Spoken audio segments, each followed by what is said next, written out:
Janusz Michallik is joining me for this one as Cristiano Ronaldo is back on the score sheet for Juventus with a 2-1 win for the old lady over Napoli. A juicy matchup on paper, Janusz. And looking at Juve's last two matches, a loss and a draw, there were some whispers about some pressures on Andrea Pirlo, whether, he could still be in the job if that continued.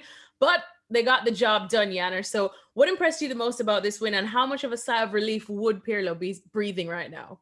Well, look, I mean, Juventus played like champions, and that doesn't mean that they played great. But for most of the game, I think they controlled the game itself. Obviously, we know that late penalty that brought Napoli a little bit closer, but a lot was on the line for them, right? I mean, think about it: Champions League for next season, Andrea Pirlo's job, their pride as well. I mean, think about that. In just a few minutes, Porto are taking on Chelsea in the Champions League. The very same Porto that eliminated Juventus from their dream of course, of winning the Champions League. And they did that with 10 men in this very stadium. So look, I think everybody understood that. And I think they needed a good performance, a performance with stability, the sort of stability they've had in the past 9 seasons when they were winning Scudetto, when they were close to winning the Champions League because of that, great defense and Buffon in goal, who, by the way, started today because Chesney struggled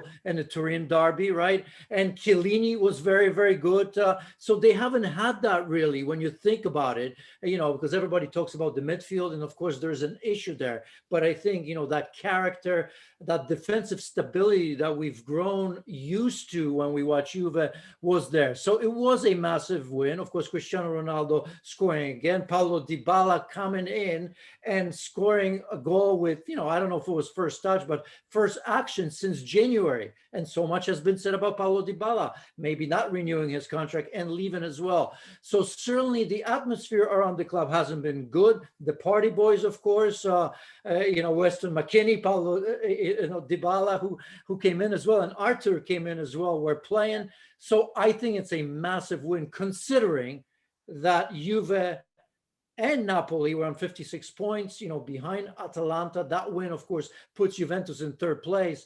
And I don't think I need to explain to everyone what would it mean for a club like Juventus not to make it to the Champions League, aside from the minimum of 80 million euros that in this environment, nobody can afford to lose.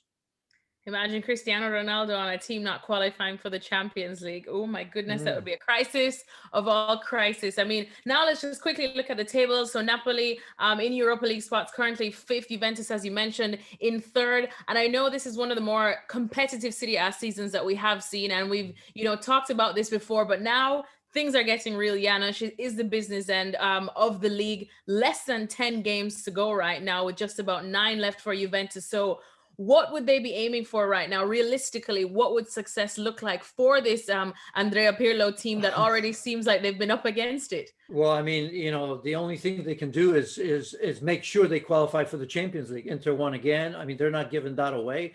They will be the champions. Juventus will not win 10 straight, championships. That is for sure. So right now is just getting to the end of the season. They're getting a little bit healthier when you look around right now. And again, it's going to be one of those where I think we're still going to be hearing about Andrea Pirlo. Is he the man? Is he going to be the one in the future to, because I think when you look at a team like Juventus, it's either working or not, because if you don't think that Andrea Pirlo is the man, looking back on what he's done, right, then this is the time where you already kind of have to start looking and maybe even talking to some people, because that's a massive club. Agnelli, of course, is on the front